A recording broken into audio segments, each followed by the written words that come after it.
If you walked into a Blockbuster video circa 1987, the chances are pretty good you would have spotted the Toxic Avenger on VHS in the $1.99 weekly rental section, because let's be honest, the cover art was hard to miss. Against a backdrop of the American flag flying proudly, the cover featured a grotesquely disfigured but unmistakably ripped man brandishing a mop. Meanwhile, the title treatment was reminiscent of a comic book superhero, adding to the weirdness.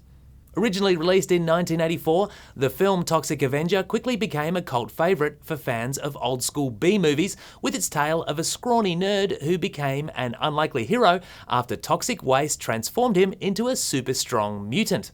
It's the archetype of the so bad it's good model of filmmaking, spawned a franchise of flops if we're being honest, and was the biggest hit for independent production house Troma Entertainment. Now, before you completely dismiss this admittedly schlocky content, it's worth considering Troma alumni include Oscar winner Kevin Costner, Guardians of the Galaxy mastermind James Gunn, and South Park creators Trey Parker and Matt Stone. Not a bad list. This is all to say that a modern remake of The Toxic Avenger starring Game of Thrones scene stealer Peter Dinklage in the titular role brings, at the very least, nostalgia and a little novelty value. In fact, director Macon Blair brings a ton of novelty value, making a film this deliberately bad while ensuring it's both entertaining and won't leave you questioning what you just spent the past 103 minutes of your life doing is not easy. I'm a monster.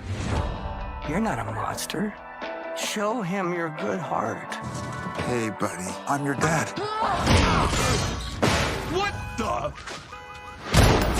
Dinklage plays Winston, which if you're wondering, the OG film's lead character was named Melvin, so this film is not a direct copy, and he's an employee of corrupt pharmaceutical boss Bob Garbinger, played by Kevin Bacon. Yes, the Kevin Bacon.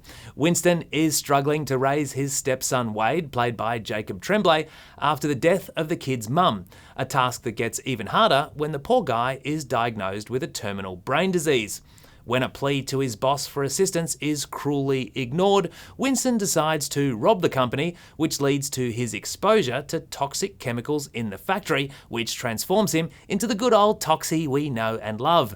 Now possessing insane strength, regenerative abilities, and a highly caustic mop, Winston becomes an Avenger, quite unlike the sort you might be familiar with from the Marvel Cinematic Universe. The jokes are bad, the gore is excessive, and it's always played for laughs, but somehow it all just works.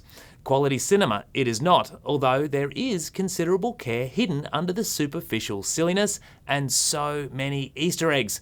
Based on the state of the world right now, couldn't we all do with a little silliness in our lives? The Toxic Avenger rules, and it gets 3.5 stars.